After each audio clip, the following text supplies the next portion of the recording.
Hello and welcome friends, आपका बहुत बहुत स्वागत है हमारी वीडियो में। और आज जो हम लोग पढ़ेंगे वो है the Indian contract act chapter 1 और यूनिट 1 नेचर ऑफ कॉन्ट्रैक्ट। हालांकि एक वीडियो मेरे है इस यूनिट पे, पर मुझे लगा कि इसको थोड़ा और सिंप्लीफाई करना चाहिए, इसको थोड़ा सा और आसान तरीके से समझाना चाहिए, क्योंकि बाकी के जो भी यूनिट्स हैं वो इसी पे बेस्ड हैं। तो अगर ये समझ में नहीं आएगा तो वो भी समझने में थोड़ी सी प्रॉब्लम आएगी। तो लेट्स स्टार्ट। सबसे पहले हम समझेंगे कि दी लॉ ऑफ कॉन्ट्रैक्ट ये आया कहाँ से, कब हुआ और है क्या। तो the law of contract constitute the most important branch of mercantile और कमर्शियल लॉ। तो ये जो लॉ ऑफ कॉन्ट्रैक्ट है हमारा, वो मर्केंटाइल और कमर्शियल लॉ में एक अपना इम्पॉर्टेंट ब्रांच रखता है। उसका क्या है, एक इम्पॉर्टेंट ब्रांच है। Next important point is, it may be said that the contract is a foundation of civilized world. The law relating to contract is governed by the Indian Contract Act 1872. तो जो भी नियम है, जो भी नियम कानून है कॉन्ट्रैक्ट से रिलेटेड, वो किस चीज़ के अंदर है, हमारे इंडिया में इंडियन कॉन्ट्रैक्ट एक्ट 1872 के अंदर है। ओके, जो भी हमारे लॉ रिलेट करते हैं कॉन्ट्रैक्ट से, वो किस चीज़ के अंदर है, द इंडियन कॉन्ट्रैक्ट एक्ट 1872 के अंदर है। ये फोर्स में कब आया, ये सितंबर 1 1872 को क्या हुआ, लागू हुआ। It came into force on September 1 1872। Next, the act is divisible into two part. ये एक्ट क्या है, ये एक्ट का मतलब द इंडियन कॉन्ट्रैक्ट एक्ट 1872। तो ये जो हमारा एक्ट है ये कितने भागों में बटा हुआ है, ये दो भागों में बटा हुआ है। कितने भागों में बटा हुआ है, दो भाग में। पहला क्या है, the first part is section 1 to 75।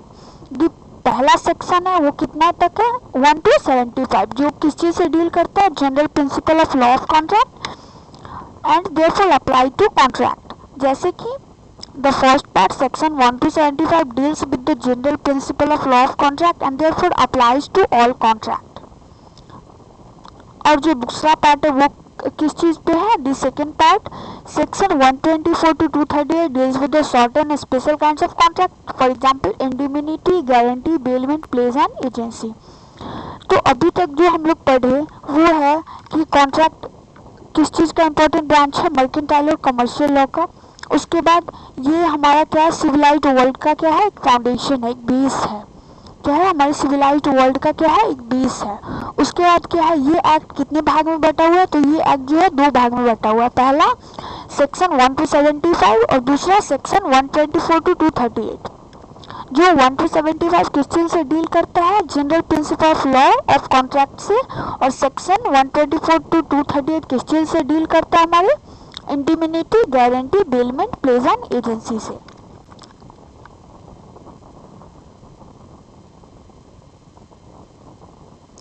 Okay, अब हम जानेंगे कि कॉन्ट्रैक्ट होता क्या है।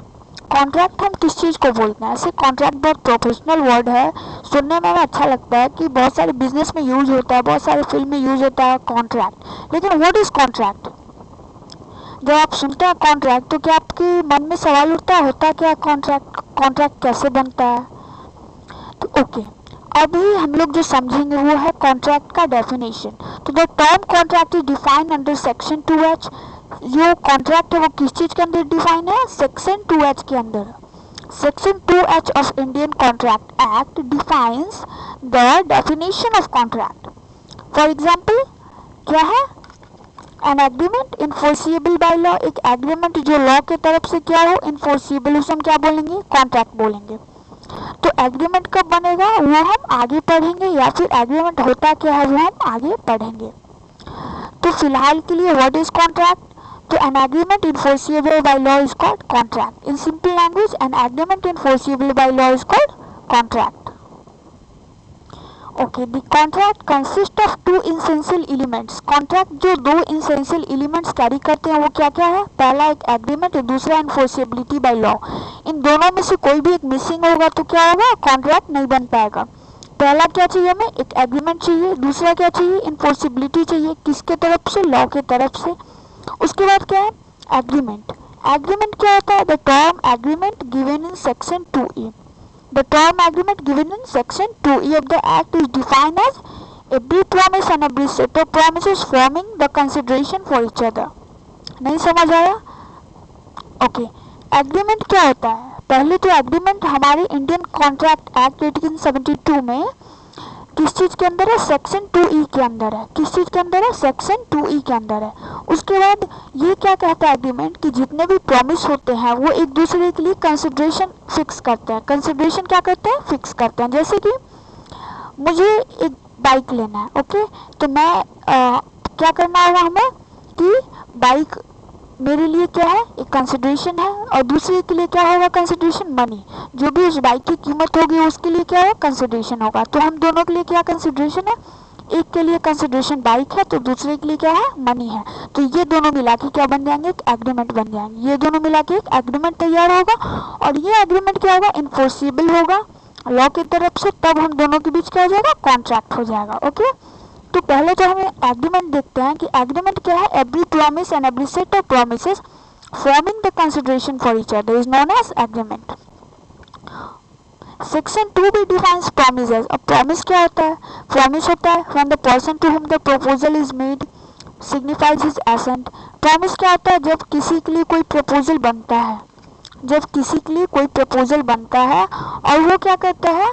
उधर से अपना एसेंट देता है। जिसके लिए प्रपोजल बनता है उधर से अपना इच्छा बताता है कि मुझे ये एक्सेप्टेड है, मुझे ये मंजूर है, तब क्या बन जाता है? प्रॉमिस बन जाता है। ओके, तो in simple language proposal when accepted becomes a promise. Proposal becomes a promise when accepted. उसके बाद agreement. Agreement equal to offer plus acceptance. Agreement equal to offer plus acceptance. अगर कोई ऑफर रखता है, अगर कोई ऑफर रखता है किसी के सामने और सामने वाला क्या करता है? उसे एक्सेप्ट कर लेता है। सामने वाला क्या करता है? एक्सेप्ट कर लेता है। तो क्या बन जाता है? एक एग्रीमेंट बन जाता है। अब इन्फोर्सिबिलिटी वाली लॉ क्या कहता है?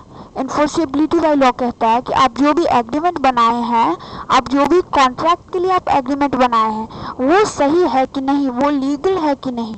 अगर लीगल है तो इन्फोर्सिबल होगा, अगर इलीगल है तो इन्फोर्सिबल नहीं होगा। इन्फोर्सिबिलिटी वाला लॉ कहता है कि an agreement to become a contract, एक एग्रीमेंट को कॉन्ट्रैक्ट बनने के लिए एक लीगल ऑब्लिगेशन की जरूरत है। एक लीगल ऑब्लिगेशन की उसे जरूरत है, which means duly enforceable by law. तो कॉन्ट्रैक्ट का क्या है डेफिनेशन? एक्सेप्टेड प्रपोजल या फिर agreement plus enforceability by law. Okay, example number 1 क्या कहता है? कहता है कि A agree with B to sell car for 2 lakh. A क्या करता है? एग्री बी के साथ क्या एग्री करता है? एक कार सेल का, कार बेचने का, कितने में? 2 लाख में। तो ए का क्या चीज ऑब्लिगेशन है? A under an obligation to give car to B. A का यहाँ पे क्या ऑब्लिगेशन है कि वो बी को दे कार, और बी का क्या ऑब्लिगेशन है कि कार के लिए जो भी अमाउंट रखा गया 2 लाख अमाउंट है, तो वो क्या करे? उसको रिसीव करने पे पे करे। तो यहाँ पे है B is under an obligation to pay 2 lakh to A and A has right to receive 2 lakh। तो यहाँ पे क्या होगा? दोनों एक क्या है? दोनों क्या है कि एग्रीमेंट में है कि उनको कार देना है और उनको पैसे देना है। लेकिन यहाँ पे क्या हो गया? फादर प्रॉमिस करते हैं अपने बेटे से, क्या करते हैं कि उनको पॉकेट अलाउंस देंगे। क्या देंगे? पॉकेट मनी देंगे। कितने? 500 रुपये एवरी मंथ। लेकिन बाद में देने से क्या कर जाते हैं? मुकर जाते हैं, मना कर देते हैं। तो यहाँ पे सन जो है, उनका लड़का जो है, वो रिकवर नहीं कर सकता कोर्ट में। क्यों नहीं कर सकता? क्योंकि एक डोमेस्टिक एग्रीमेंट है। नाम नहीं सुने होंगे ना? डोमेस्टिक एग्रीमेंट अलग होता है, जैसे कि सोशल एग्रीमेंट। सोशल एग्रीमेंट और लीगल एग्रीमेंट दोनों में बहुत फर्क होता है। कोई भी सोशल एग्रीमेंट क्या है, कभी भी लीगली इन्फोर्सिबल नहीं होता। ओके, आप उसको सू नहीं कर सकते। अगर सामने वाला पार्टी अगर मुकर जाता है तो आप उसको सू नहीं कर सकते। लेकिन जो भी लीगल होता है, जो भी क्या होता है लीगल होता है, वो क्या करता है? वो आप सू कर सकते हैं, आप रिकवर कर सकते हैं। तो एक एग्रीमेंट और एक सोशल एग्रीमेंट में बहुत फ़र्क है। एक एग्रीमेंट में क्या कर सकता है? अगर यहाँ पे ए अगर बी से कहता है कि मैं आपको कार दूंगा और पैसे आपको देने हैं, बी क्या करता है? पैसे दे देता है, और ए क्या करता है? कार नहीं देता है उसको। तो यहाँ पे अगर एग्रीमेंट बना है तो क्या कर सकता है? जिनको कार नहीं मिला वो ए को सू कर सकता है, लीगली सू कर सकता है। क्यों? क्योंकि यहाँ पे एक लीगल एग्रीमेंट है, यहाँ पे लीगली इन्फोर्सिबल है। लेकिन यहाँ पे लड़का जो है अपने पापा को क्या कर सकता है, सू नहीं कर सकता, क्योंकि डोमेस्टिक टाइप का एग्रीमेंट है और वो कभी भी इन्फोर्सिबल नहीं रहता। तो यहाँ पे हम लोग डिफरेंस देखेंगे एग्रीमेंट और कॉन्ट्रैक्ट में। बेसिस ऑफ डिफरेंस क्या है? एग्रीमेंट कब बनता है? जब every promise and every set of promises forming the consideration for each other, जब प्रॉमिस क्या करते हैं, अपने लिए कंसिडरेशन सेट करते हैं, प्रॉमिस क्या करते हैं, अपने लिए कंसिडरेशन सेट करते हैं, तब जाके वो एग्रीमेंट बनता है। मतलब offer plus acceptance, offer plus acceptance. Contract में क्या होता है? कॉन्ट्रैक्ट में होता है कि एग्रीमेंट इन्फोर्सिबल बाय लॉ, कोई भी एग्रीमेंट है अगर लॉ की तरफ से वो क्या हो गया, इन्फोर्सिबल हो गया, लीगल इन्फोर्सिबिलिटी मिल गई, तो वो क्या बन जाएगा, कॉन्ट्रैक्ट बन जाएगा। एग्रीमेंट है अगर लॉ की तरफ से इन्फोर्सिबल हो गया तो कॉन्ट्रैक्ट बन जाएगा। और एग्रीमेंट किसे बोलते हैं? Offer plus acceptance. Offer plus acceptance becomes an agreement. तो एग्रीमेंट क्या है? वाइडर टर्म है। वाइडर टर्म मतलब क्या होता है? Both legal and social agreement.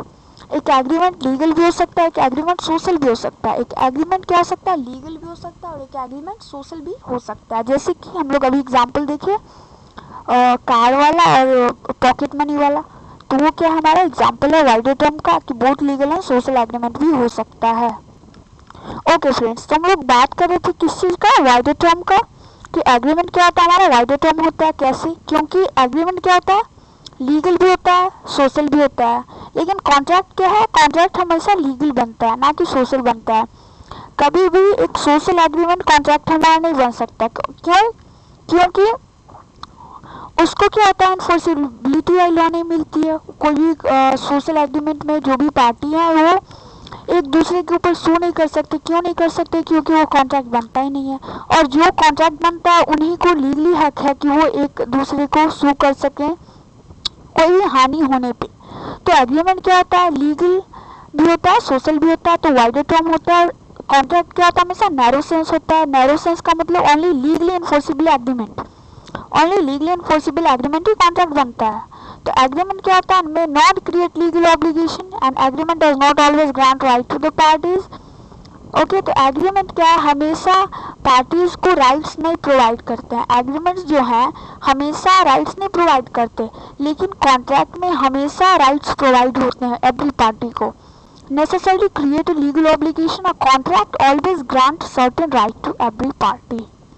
तो एग्रीमेंट क्या? All agreement are contract, all agreements are contract, but all contracts are not agreement. All agreements are contract, but कैसे? बिना एग्रीमेंट के कॉन्ट्रैक्ट बन ही नहीं सकता, इसलिए ऑल एग्रीमेंट्स आर कॉन्ट्रैक्ट। लेकिन हर कॉन्ट्रैक्ट क्या होता है? ऑल कॉन्ट्रैक्ट आर एग्रीमेंट, और sorry, all agreement are not contract, I am sorry, all agreement are not contract because कुछ डोमेस्टिक टाइप के एग्रीमेंट्स भी होते हैं, सोशल टाइप के भी एग्रीमेंट्स होते हैं, तो वो सब कभी भी कॉन्ट्रैक्ट नहीं बनते इसी कारण कि all agreements are not contract but all contracts are agreement. जितने भी कॉन्ट्रैक्ट बनते हैं हमारे एग्रीमेंट्स नहीं बनते हैं, तो ऑल कॉन्ट्रैक्ट्स आर एग्रीमेंट और all agreements are not contract. तो ओके फ्रेंड्स, अभी के लिए इतना ही। आगे हम लोग पढ़ेंगे इसेंशियल्स ऑफ वैलिड कॉन्ट्रैक्ट क्या क्या है, एक वैलिड कॉन्ट्रैक्ट के लिए क्या क्या इसेंशियल्स चाहिए, तो वो हम नेक्स्ट वीडियो में देखेंगे। फिलहाल के लिए इतना ही, और आपको अच्छा लगा तो प्लीज़ लाइक करें, शेयर करें, सब्सक्राइब करें एंड कमेंट करें। Thank you.